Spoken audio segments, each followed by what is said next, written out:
All right, welcome back to continuing on with this book. I actually made a video yesterday, but it only ended up being 20 minutes. I just wasn't able to focus on it. It was the weekend, so um, I didn't even upload it. It was just, there was nothing that I did on there. I did read a little bit of the book, though. I read like to here, so I'm just going to read that again. Um, and then the other thing is um, I kind of looked into Austin Community College a little bit too, because I kind of feel a little bit like I felt when I studied for the JNCI ESP, where like I was just spending a lot of time in a way that just wasn't effective enough. So I think kind of like an educational program, because I launched my career by going to 2 year school. So like getting back into that sort of atmosphere might get me where I want to go a lot more efficiently. But let's keep trying to get there just through some autodidactical efforts by reading this book. So the next section is getting started. Fixtures are so easy to define and use that they are often abused. We know we've created a few that could have been simple helper methods. As we've mentioned already, there are many different use cases for fixtures, from simple data structures to more complex ones, such as setting up whole databases for a single test. Recently, Alfredo had to test a small application that parses the contents of a regular file called a keyring file. It has some structure similar to an INI file, with some values that have to be unique and follow a specific format. The file structure can be very tedious to recreate on every test, so a fixture was created to help. This is how the keyring file looks. The fixture is a function that returns the contents of the keyring file.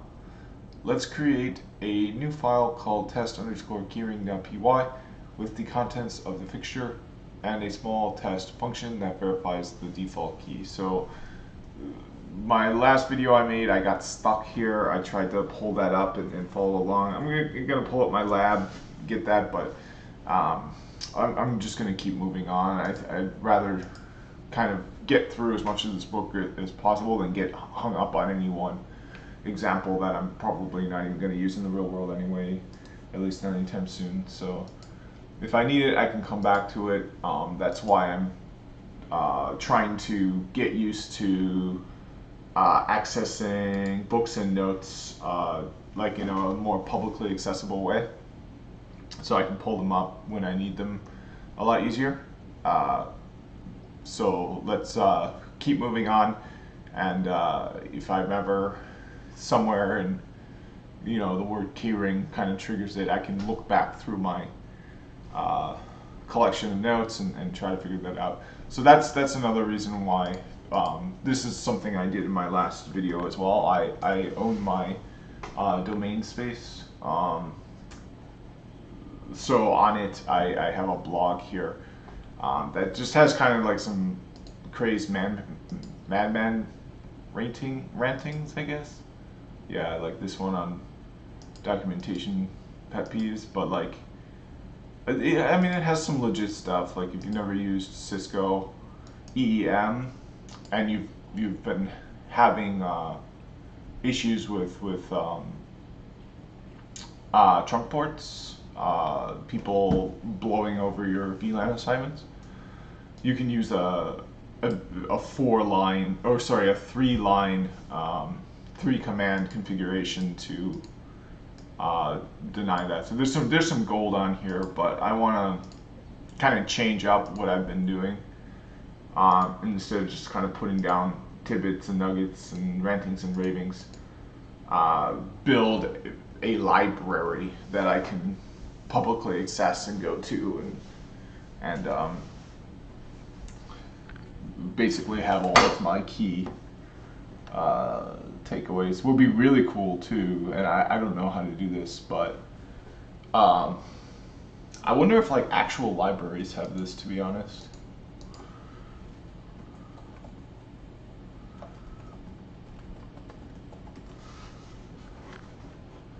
Okay, so here's a real. Oh, they do, yeah.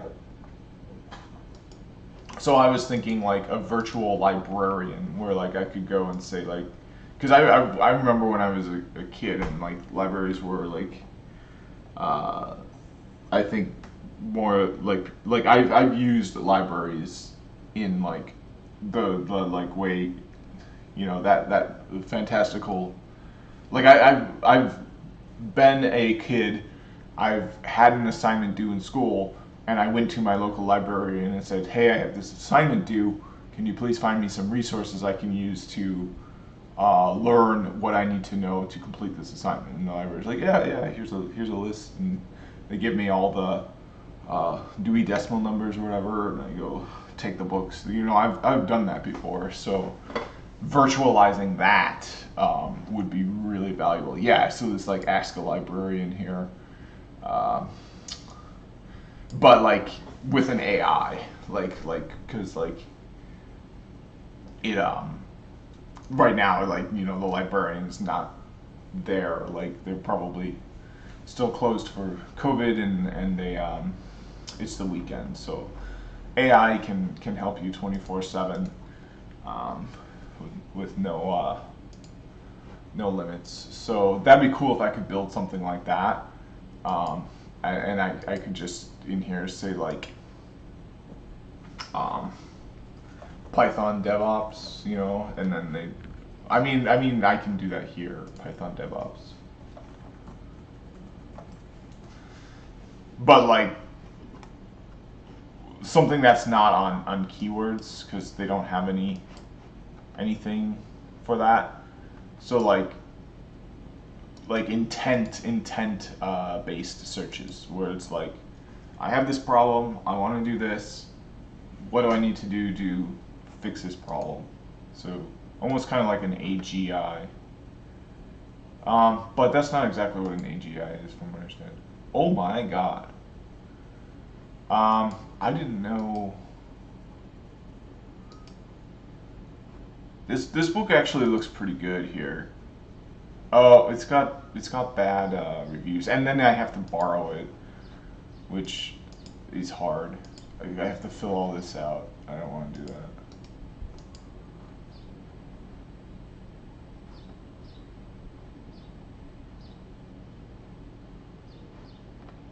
Yeah, they're gonna have a lot of general. But this is cool. I didn't know there was this much uh, like stuff specific to tech.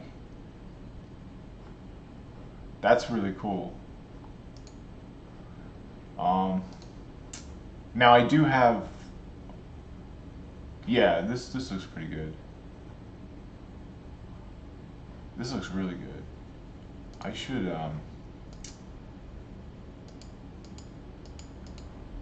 I have a library card. I don't know. Oh, what I should do is stop wasting time and yeah, we're just gonna move ahead.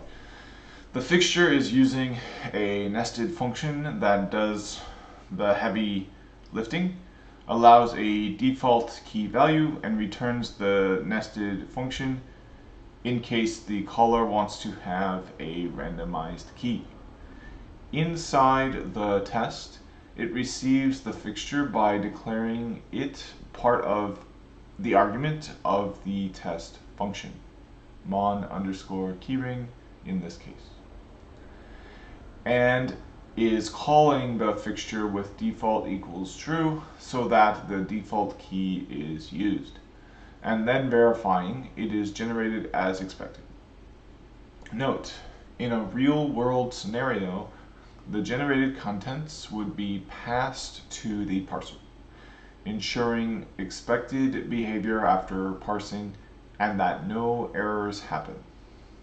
The Production code that used this fixture eventually grew to do other kinds of testing. And at some point, the test wanted to verify that the parser could handle files in different conditions. The fixture was returning a string, so it needed extending. Extending tests already made use of the mon_keyring fixture, so to extend the functionality without altering the current fixture, a new one was created that used a feature from the framework. Fixtures can request other fixtures. Oh, let me move my... Oh, I took it down already. Okay, so I'll put it back here. I might have an old one. Oh, no, okay. Perfect. You define the required fixture as an argument, like a test function or test method would. So the framework injects it when it gets executed. This is how the new fixture that creates and returns the file looks. Okay, so it looks like a fixture is like a decorator. So it's from what I understand, a decorator is a function that takes a function as input, but that special syntax allows you to define the function you take as input at the same time as passing it as an argument. But as we saw in the video where I developed that understanding of this concept, I do not feel very confident in my understanding of that. But let's just keep going. This section isn't super relevant to me, so we're going to be moving fairly quickly here. Going line by line, the pytest.fixture decorator tells the framework that this function is a fixture. Then the fixture is defined, asking for two fixtures as arguments, mon_keyring and tmp_dir. The first is the one created previously in the test_keyring.py file earlier, and the second one is a built-in fixture from the framework. More on built-in fixtures in the next section. The tmp_dir fixture allows you to use a temporary directory that gets removed after the test completes. Then the keyring file is created and the text generated by the mon_keyring fixture is written, passing the default argument. Finally, it returns the absolute path of the new file created so that the test can use it. This is how the test function would use it. Alright, moving on. You should now have a good idea of what fixtures are and where you can define them and how to consume them in tests. The next section goes through a few of the most useful built-in fixtures that are part of the framework. Built-in fixtures. The previous section briefly touched on one of the many built-in fixtures that PyTest has to offer, the tmp_dir fixture. The framework provides a few more fixtures. To verify the full list of available fixtures, run the following command. There are two fixtures that we use a lot, monkeypatch and capsys, and they are in the list produced when the above command is run. This is the brief description you will see in the terminal. CAPSYS. Enables capturing of writes to CYS. Okay. Alright, so moving on. Monkeypatch.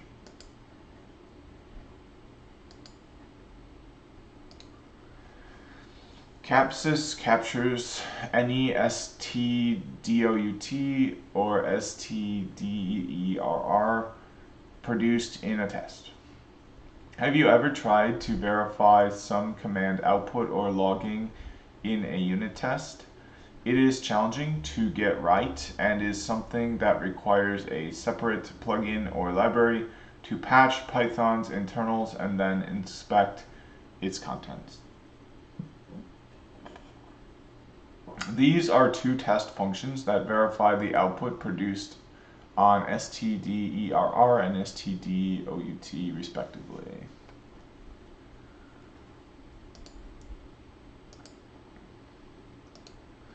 The Capsys fixture handles all the patching setup and helpers to retrieve the stderr and stdout produced in the test.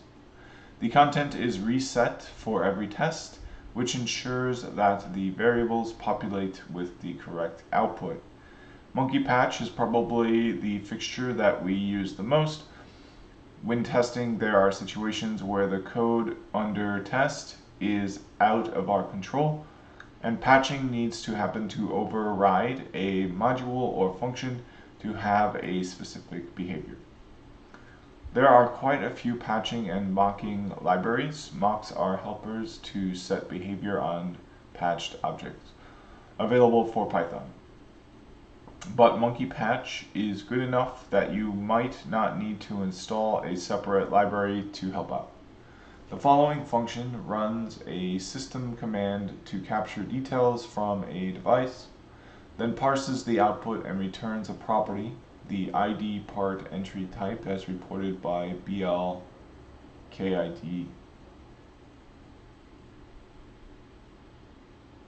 Oh my god, okay, well, let's just skip over this again. I feel like I'm skipping too many examples, but as I said, I don't think I'll need to use fixtures. I mean, I will need, like learning how to test my Python code is obviously going to be important for me to know. Yeah, I don't know. This book just isn't doing it for me for testing. These last two chapters have really been pretty low quality. So if I want to learn about Python testing, I think I'll do that in my wild networking series. All right. To test it, set the desired behavior on the check_output attribute of the subprocess module. This is how the test function looks using the Monkey Patch fixture. The setAttr call sets the attribute on the patched callable check_output in this case. It patches it with a lambda function that returns the one interesting line. Since the subprocess.checkOutput function is not under our direct control, and the getPart entry type function doesn't allow any other way to inject the values, patching is the only way. We tend to favor using other techniques like injecting values, known as dependency injection, before attempting to patch, but sometimes there is no other way. Providing a library that can patch and handle all the cleanup on testing is one more reason PyTest is a joy to work with. Alright, here we got more just straight up reading, which I think is a good thing for me at this point, because I just feel guilty skipping these examples. I feel like I'm not getting enough out of this book when I do that, but as I've expressed many times, I'm just not sure how much there is to get out of this book at this time. It's just, and not even as a kind of not even speaking to the contents of the book necessarily, more to what I'm doing now and what is valuable for me to learn. Because I could learn about DNA transcription, but I doubt I would launch a career as a biologist tomorrow. But I am interested in just learning for fun. That's something that's been a long time coming, is like a miscellaneous playlist, or like a learning for the sake of learning, right? Yeah, but that's a long time coming. But let's try to keep focused here and get through more of this book. Next section is infrastructure testing. This section explains how to do infrastructure testing and validation with the Test Infra project. It is a PyTest plugin for infrastructure that relies heavily on fixtures and allows you to write Python tests as if testing code. The previous sections went into some detail on PyTest usage and examples, and this chapter started with the idea of verification at a system level. The way we explain infrastructure testing is by asking a question.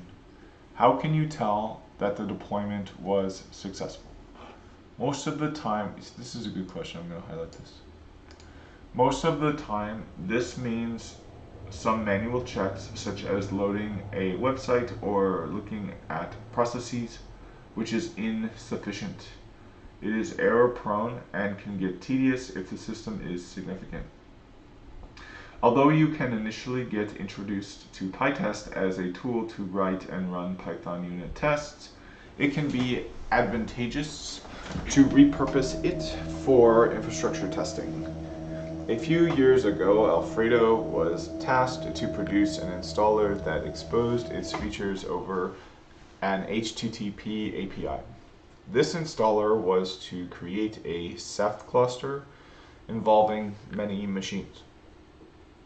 During the QA portion of launching the API, it was common to get reports where the cluster wouldn't work as expected. So he would get the credentials to log into these machines and inspect them. There is a multiplier effect once you have to debug a distributed system comprising several machines. Multiple configuration files, different hard drives, network setups, anything and everything can be different even if they appear to be similar. Every time Alfredo had to debug these systems, he had an ever-growing list of things to check. Is the configuration the same on all servers? Are the permissions as expected? Does a specific user exist? He would eventually forget something and spend time trying to figure out what he was missing. It was an unsustainable process. What if I could write simple test cases against the cluster? Alfredo wrote a few simple tests to verify the items on the list to execute them against the machines making up the cluster. Before he knew it, he had a good set of tests that took a few seconds to run that would identify all kinds of issues. Oh, what happened to my place in the book? Oh, okay, here it is.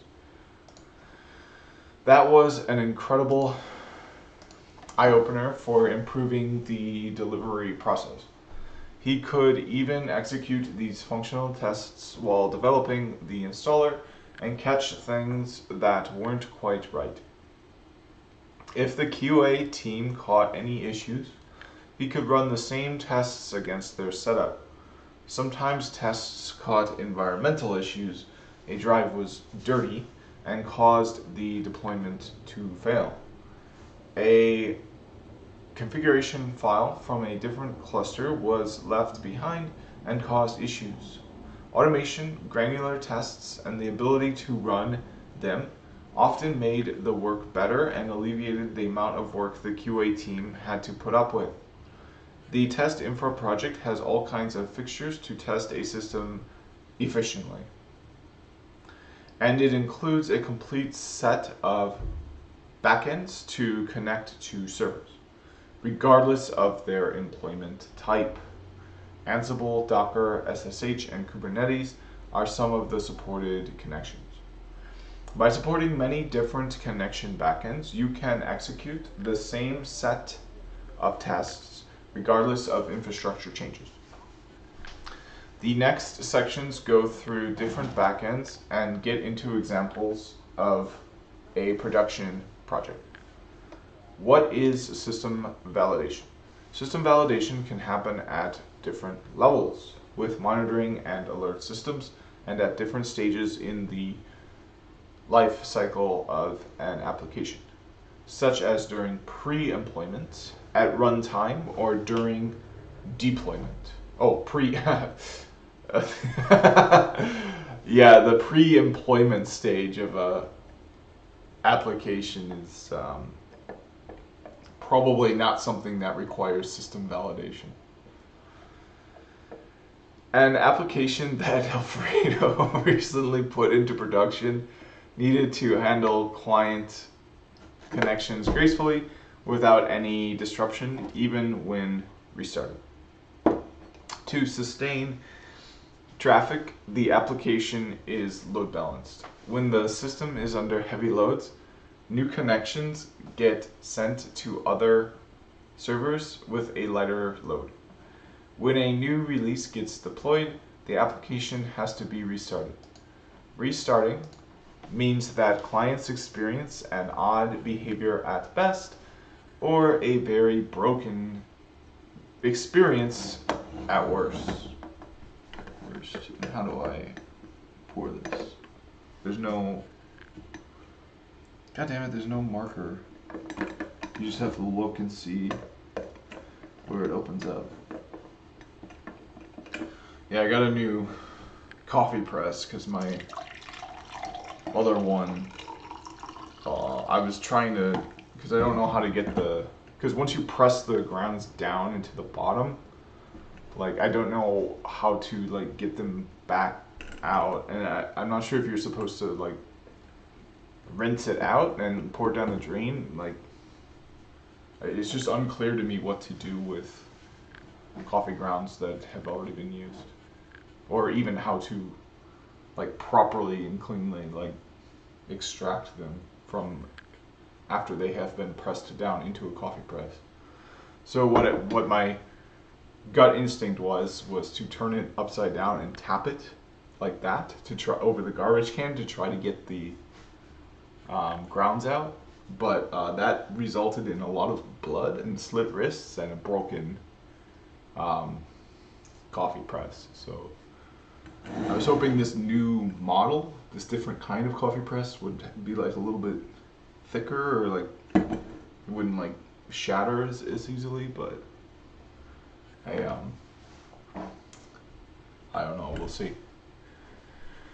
Alright. To avoid this, the restart process waits for all client connections to terminate. The system refuses new connections, allowing it to finish work from existing clients, and the rest of the system picks up the work. When no connections are active, the deployment continues and stops services to get the newer code in. There is validation at every step of the way before the deployment to tell the balancer to stop sending new clients, and later verifying that no new clients are active. If that workflow converts to a test, the title could be something like, make sure that no clients are currently running. Once the new code is in, another validation step checks whether the balancer has acknowledged that the server is ready to produce work once again. Another test could be a balancer has server as active. Finally, it makes sure that the server is receiving new client connections, yet another test to run. Throughout these steps, verification is in place and tests can be written to verify this type of workflow. System validation can also be tied to monitoring the overall health of a server or servers in a clustered environment, or be part of the continuous integration while developing the application and testing functionality. The basics of validation apply to these situations and anything else that might benefit from status verification. It shouldn't be used exclusively for testing, although that is a good start.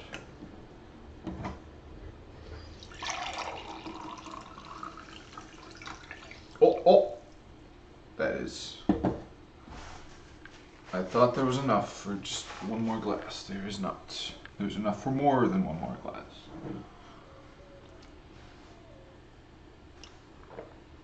Introduction to test infra.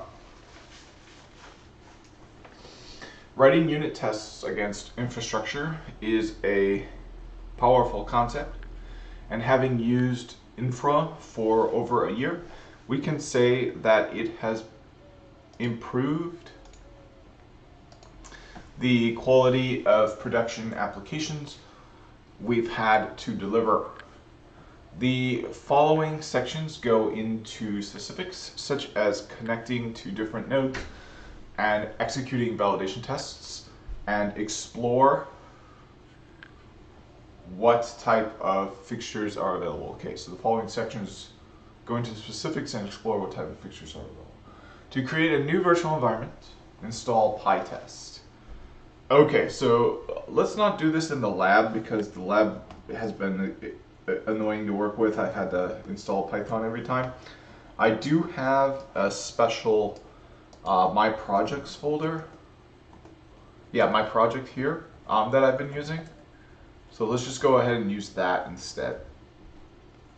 So we're gonna make a new virtual environment.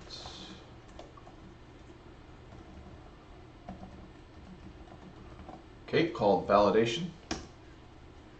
All right, and then we will. Oh, it's a Windows environment, so sometimes it's. What the hell?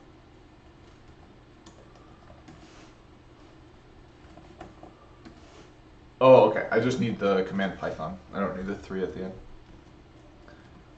Yeah, it depends on the computer it's running on.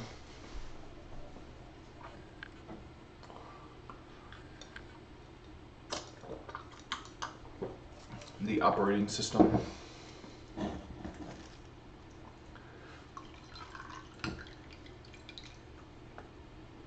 Alright, so I should have my... I have it created, so I don't have it here in parentheses because I did not activate it yet. That's going to be the next step. Oh, and I'm on Windows, so I'm going to be using scripts instead of bin. Oh, and I don't use the keyword source. I just... it's an executable, so I run it as an executable.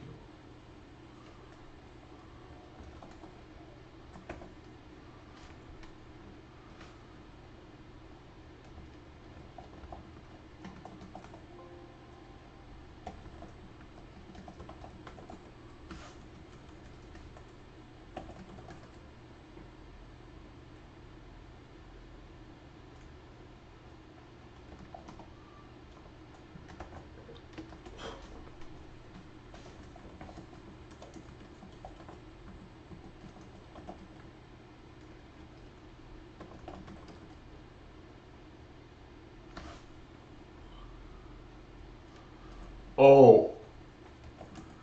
Wait, I'm confused. What?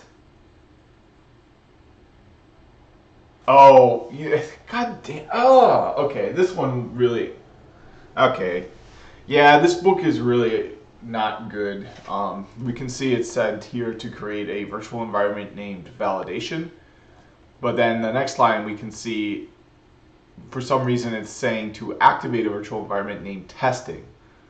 However, on the very next line it says that even though you entered a command to activate a virtual environment named testing, the virtual environment that was activated is the one up here named validation.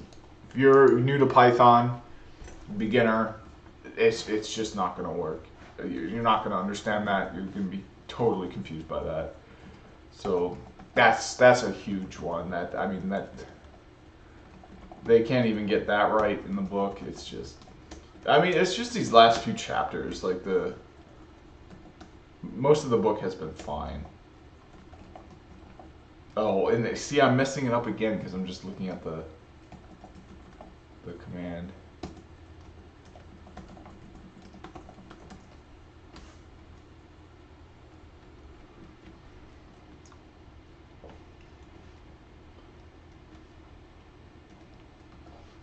Okay, there we go. So now I'm running it as an executable. We got validation popping up because that is the name of the virtual environment, not testing. I don't know how that got through the publishing editing process, but I feel duped. Because I thought I was reading something that would be awesome. Instead, I'm reading a whole bunch of typos.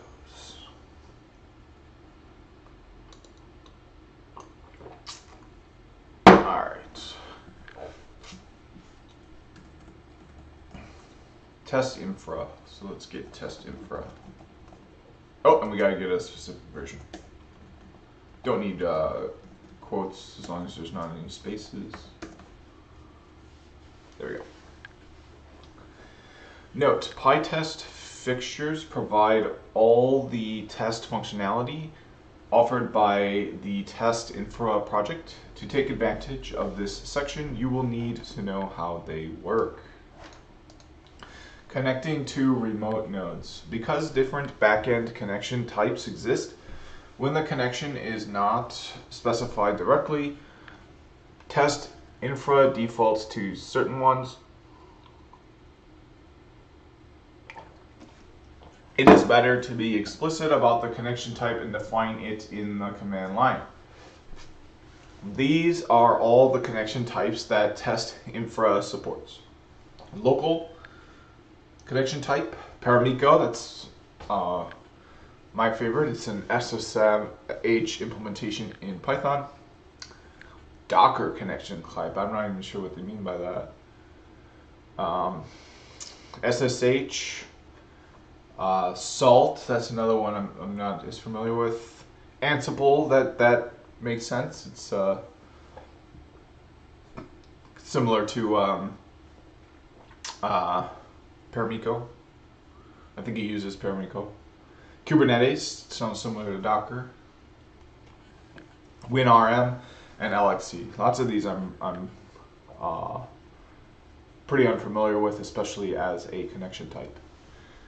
A test infra section appears in the help menu with some context on the flags that are provided. This is a neat feature from PyTest and its integration with test infra. For help, the help for both projects comes from the same command.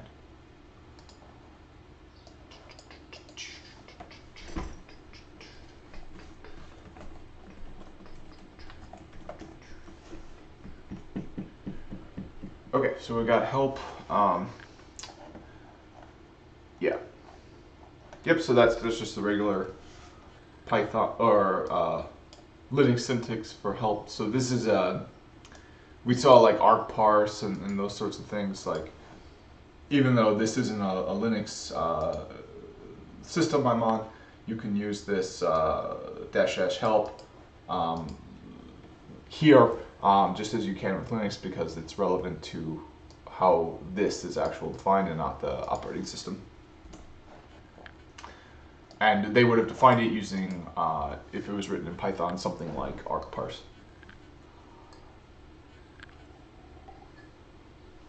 There are 2 servers up and running. To demonstrate the connection options, let's check if they are running CentOS 7 by poking inside the /etc/os-release file. This is how the test function looks, saved as test_remote.py. It is a single test function that accepts the host fixture, which runs against all the nodes specified. The -- hosts flag accepts a list of hosts with a connection scheme. SSH would use SSH :// hostname, for example, and some other variations using globbing are allowed. If testing against more than a couple of remote servers at a time, passing them on the command line becomes cumbersome. This is how it would look to test against 2 servers using SSH. Okay, we're going to gloss through that. The increased verbosity with the -v flag shows that test infra is executing the one test function in the 2 remote servers specified in the invocation. Note, when setting up the hosts, it is important to have a passwordless connection. There shouldn't be any password prompts, and if using SSH, a key-based configuration should be used.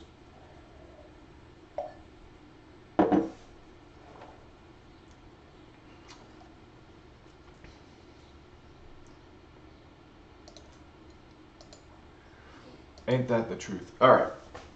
When automating these types of tests as part of a job in a CI system, for example, you can benefit from generating the hosts, determining how they connect, and any other special directives.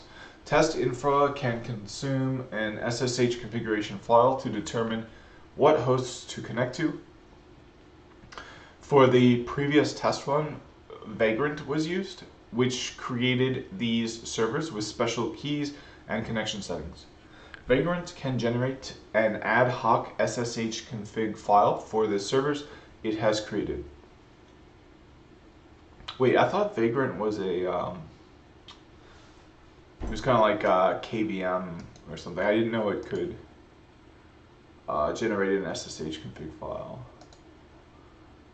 Yeah, I thought it was like a virtualization, like it's like a VirtualBox or something like that. I mean, I guess that makes sense. When you have a virtual machine, it will have that has SSH enabled on it. It'll come with a SSH config file. Yeah. Okay. Yeah. So Vagrant can generate an ad hoc SSH config file for the servers it has created. Okay, so I am understanding that correctly. Let's move on.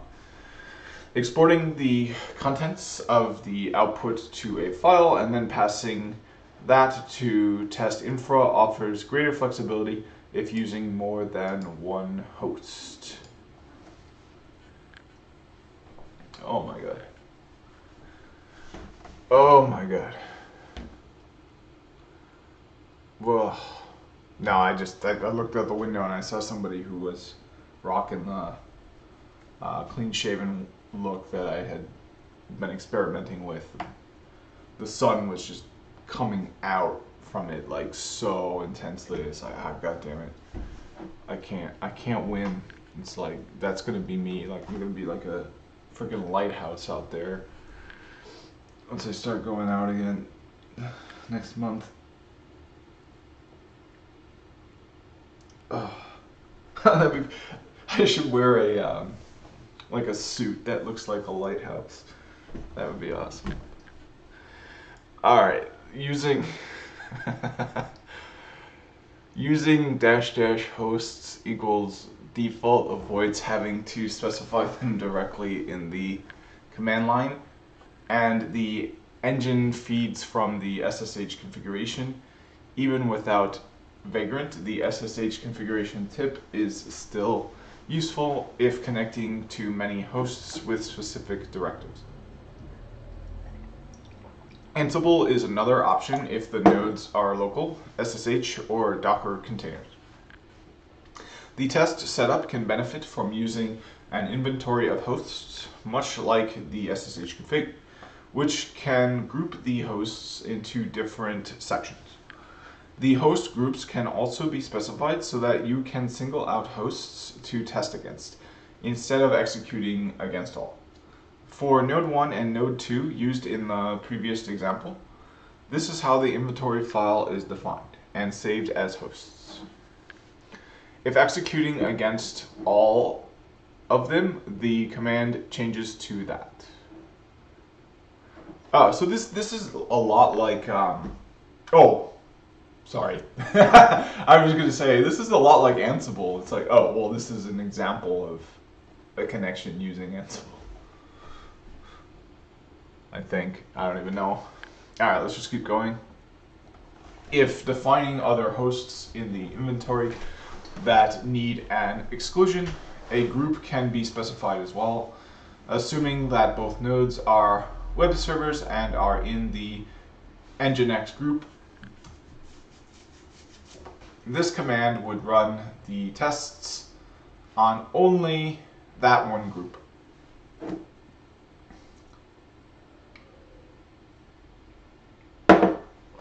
Would it now? Alright, moving on. Tip. A lot of system commands require superuser privileges to allow escalation of privileges. Test infra allows specifying --sudo or --sudo user.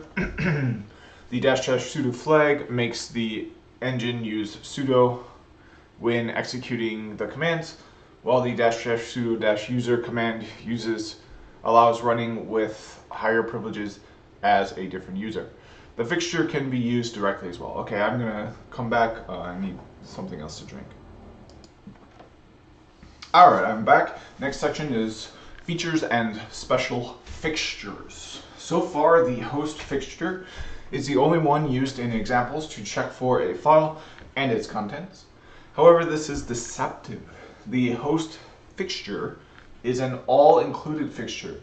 It contains all the other powerful fixtures that test infra provides. This means that the example has already used the host.file, which has lots of extras packed in it. It is also possible to use the fixture directly. Import test infra. Okay. The all-in-one host fixture makes use of the extensive API from test infra, which loads everything for each host it connects to. The idea is to write a single test that gets executed against different nodes, all accessible from the same host fixture. These are a couple dozen attributes available. These are some of the most used ones. Host.ansible provides full access to any of the Ansible properties at runtime, such as hosts, inventory, and bars. Host.addr network utilities like checks for IPv4 and IPv6. Is host reachable? Is host resolvable?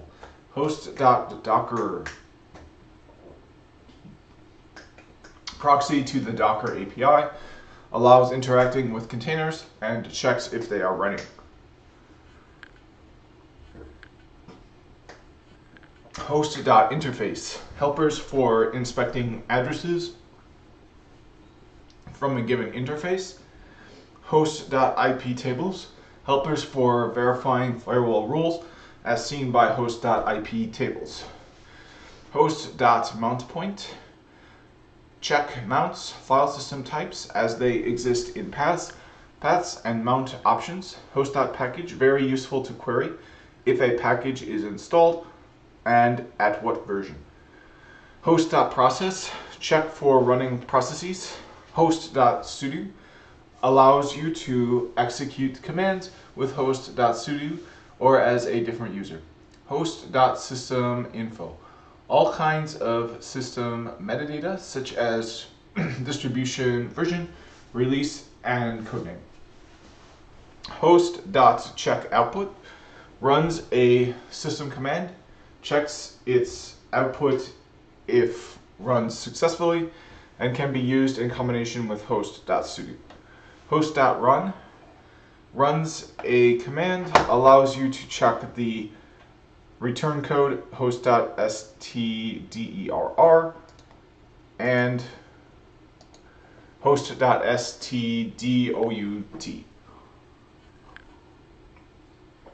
host.run expect verifies that the return code is as expected. All right, next section is examples. A frictionless way to start developing system validation tests is to do so while creating the actual deployment. Somewhat similar to test-driven development, TDD, any progress warrants a new test. In this section, a web server needs to be installed and configured to run on port 80 to serve a static landing page. While making progress, tests will be added. Part of writing tests is understanding failures. So a few problems will be introduced to help us figure out what to fix. With a vanilla Ubuntu server, start by installing the Nginx package. So we're definitely going to follow along with all of these examples, not skipping any. This is kind of what I was hoping this book would focus on is just walkthroughs and projects and hey, you know, try branching out this and kind of basically helping you build like a portfolio. That's basically what I'm looking to do is build actually do like fun, real like things. Which again is you know, why am I learning about Python DevOps? Why am I not developing for VR? So that's what I like to do for fun is play VR. So why don't I just, you know, work on programming like songs in rhythm apps, work on like building virtual worlds. Like why am I not doing more of that? It seems silly that I'm not doing that.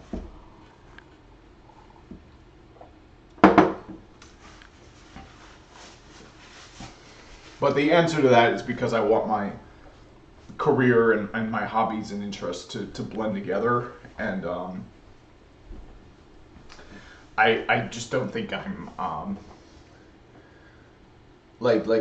I just don't think I can,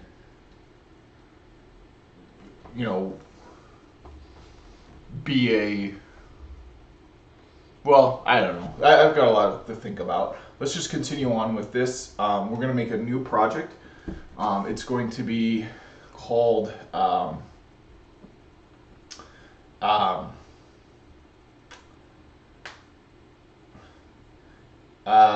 yeah, so we'll call it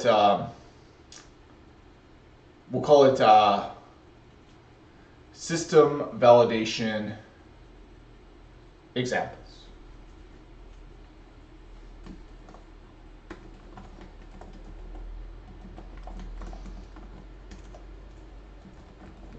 Okay, and then we'll prepend that with Python for DevOps. Okay, so Python for DevOps system validation examples. So in my project library, we can see we've got things for JNCI ESP, but then we've got like random crap that's like unlabeled. So I'm going to try to keep it neat. This I think is the best project name. So let's see what they're calling for now. So they want a vanilla Ubuntu server, so I think I can provide that. So I do have this Ubuntu Docker, but I'm not sure how vanilla that is.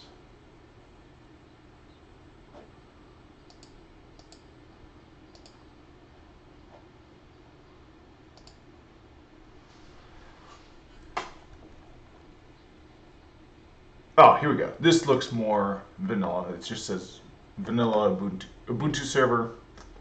We're going to go with that.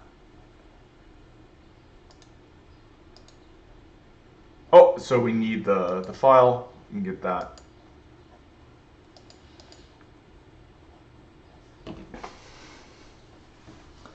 Oops. Thought we could get it. That's interesting.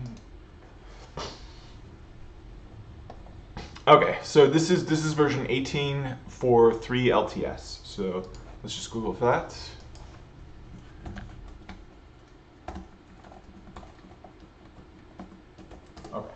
remember that all. Oh, version 18, not 19. Yeah, there we go.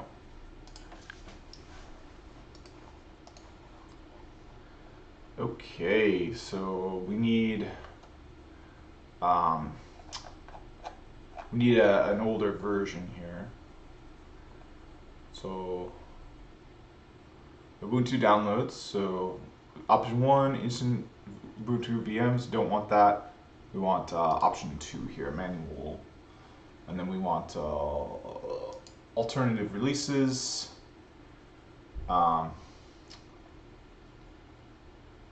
Here we go. Older versions here. Oh, actually, no. This is, yeah. We want the previous long-term support version. So this is perfect. This is exactly what we need. Yep. So we're downloading the ISO into downloads. I wish I could download it like directly to, because I'm downloading it to my local files and then up to the server. So I wish I could just do it directly to the server, but I mean it's gonna get done. I need to take a 10-15 minute break anyway, so I'm gonna do that when I come back. It should be downloaded, then we'll start the upload to the server. Alright, I'm back. Looks like my download hasn't completed yet. Let's see if I can keep reading.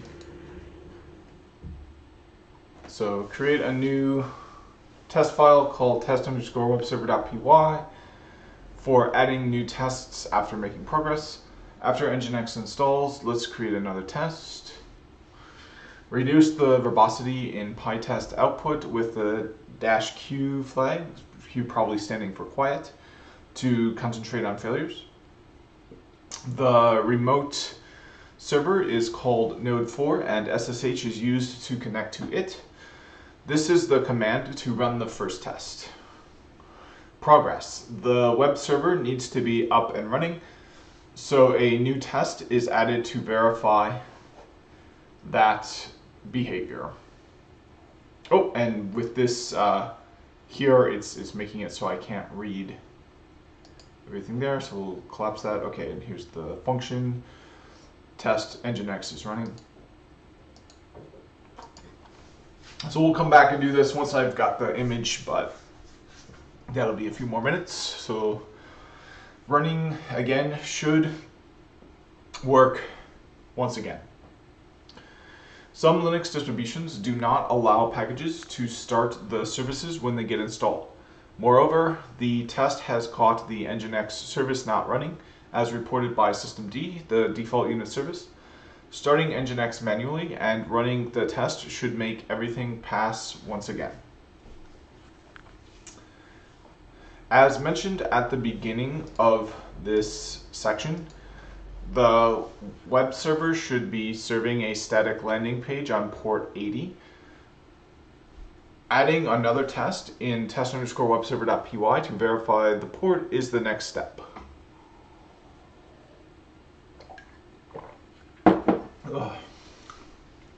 This test is more involved and needs attention to some details. It opts to check for TCP connections on port 80 on any IP in the server. Well, this is fine for this test. If the server has multiple interfaces and is configured to bind to a specific address, then a new test would have to be added. Adding another test that checks if port 80 is listening on a given address might seem like overkill, but if you think about the reporting, it helps explain what is going on. Number 1, test Nginx listens on port 80, pass. Number 2, test Nginx listens on address 192.168.0.2 and port 80, fail. The above tells us that Nginx is binding to port 80, just not to the right interface. An extra test is an excellent way to provide granularity at the expense of extra verbosity. Run the newly added test again. Oops.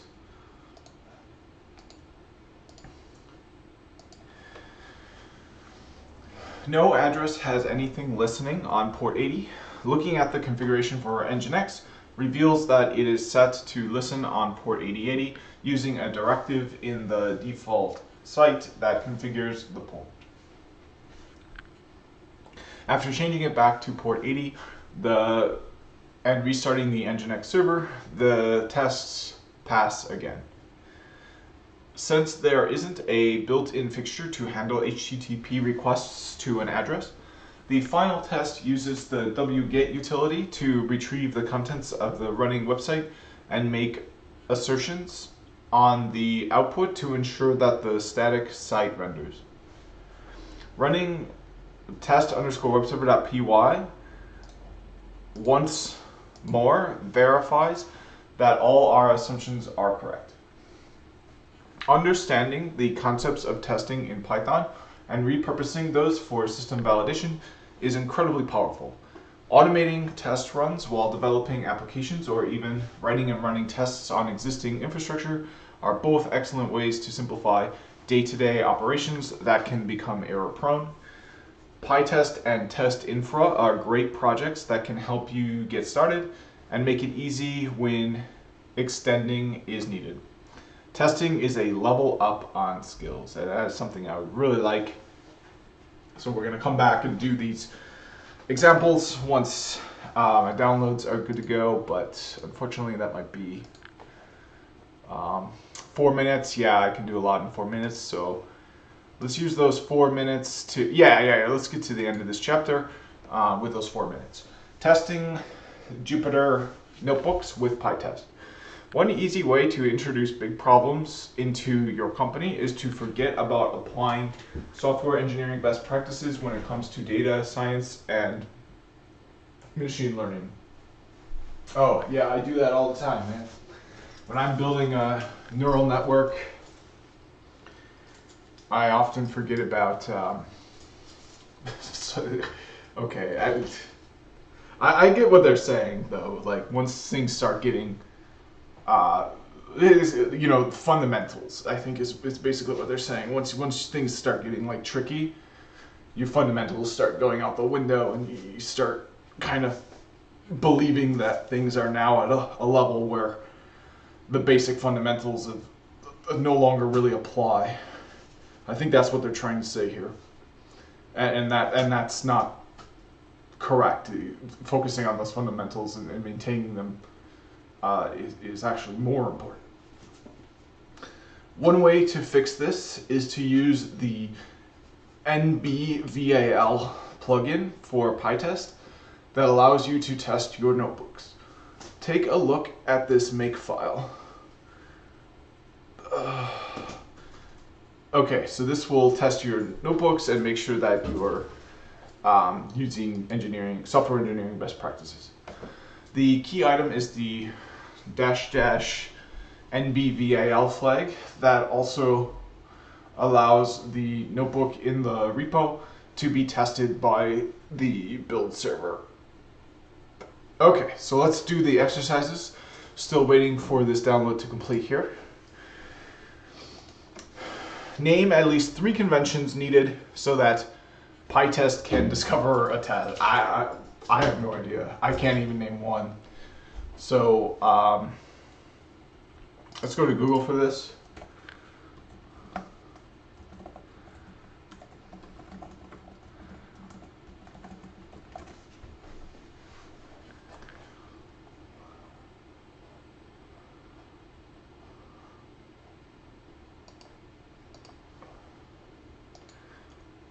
Oh, here's what they're talking about, I think. So, yeah. So I remember this. So one convention is your naming. You do test underscore, and then it'll be able to discover it.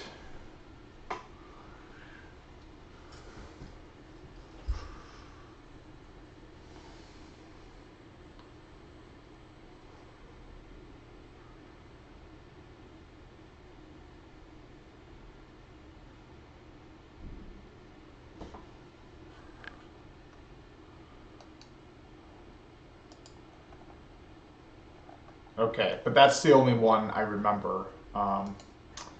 So let's open another instance of the book.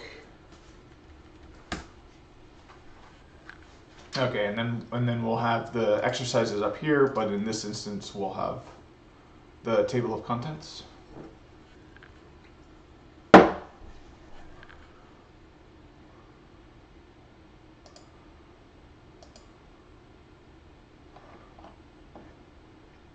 Okay, and then we're going to look for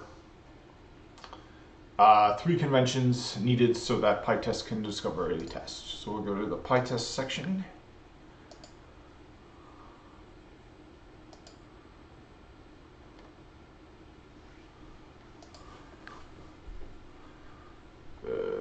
Oh, here we go.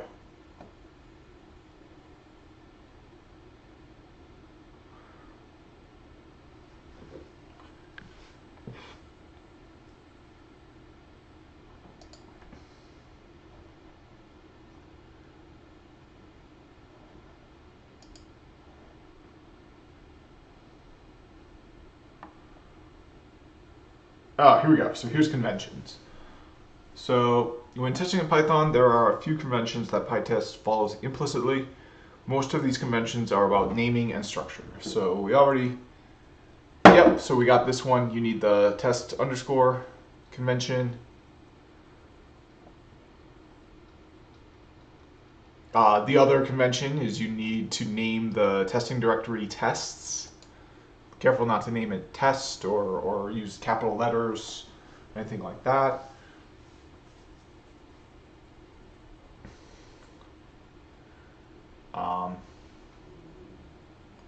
The other convention you need is when you're defining a class for testing, you've got to prefix it with capital T, lowercase e, s, and t. So it looks like there's even more than that, but that satisfies the exercise here. Next exercise is explaining what the conftest.py file is for. So let's try to find that here.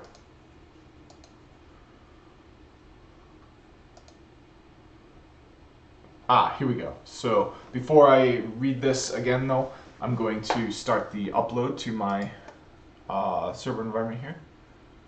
So we're going to go import and downloads. Here we go.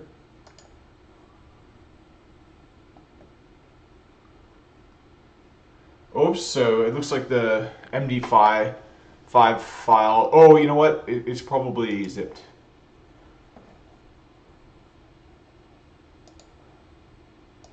Yeah, it's an ISO. They want a VMDK.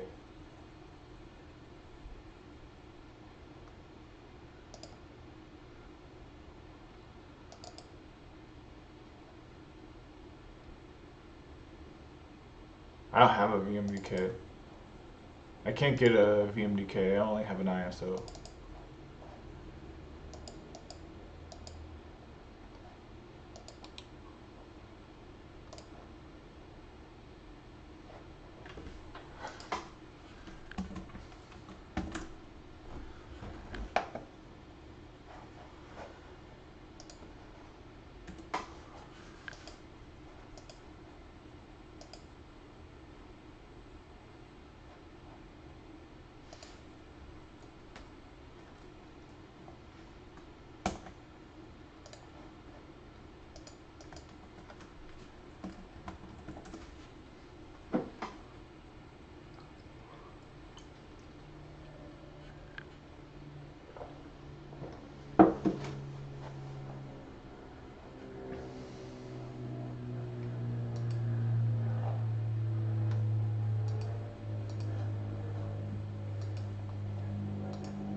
All right, I'm gonna try another image. I need a VMDK file type, not a ISO file type.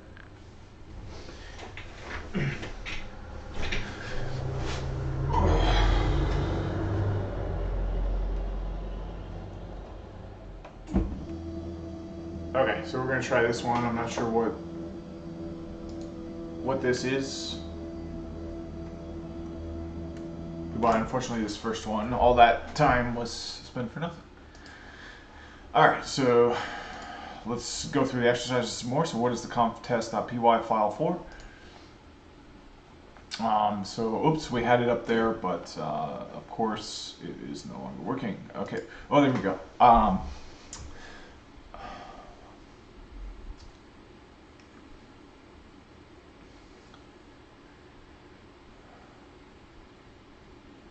Okay, so in this, okay, so the complete API is not covered.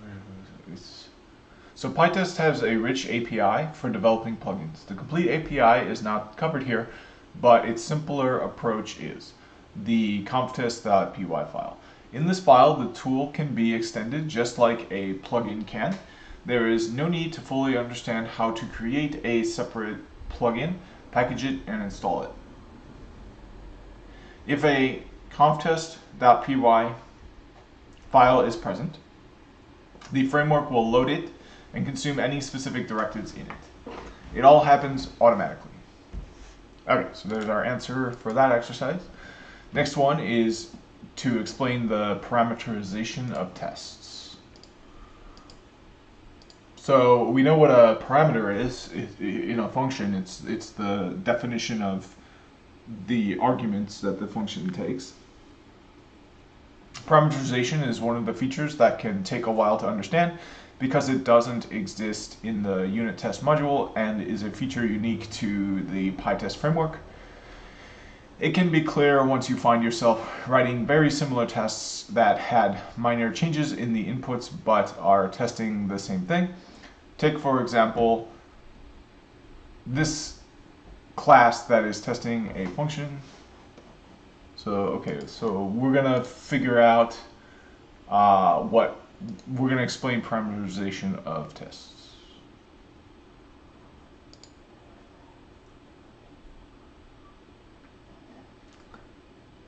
Okay, so parameterization of tests can group all values and pass them to the test. It can effectively reduce them to a single test. There are a couple of things happening here.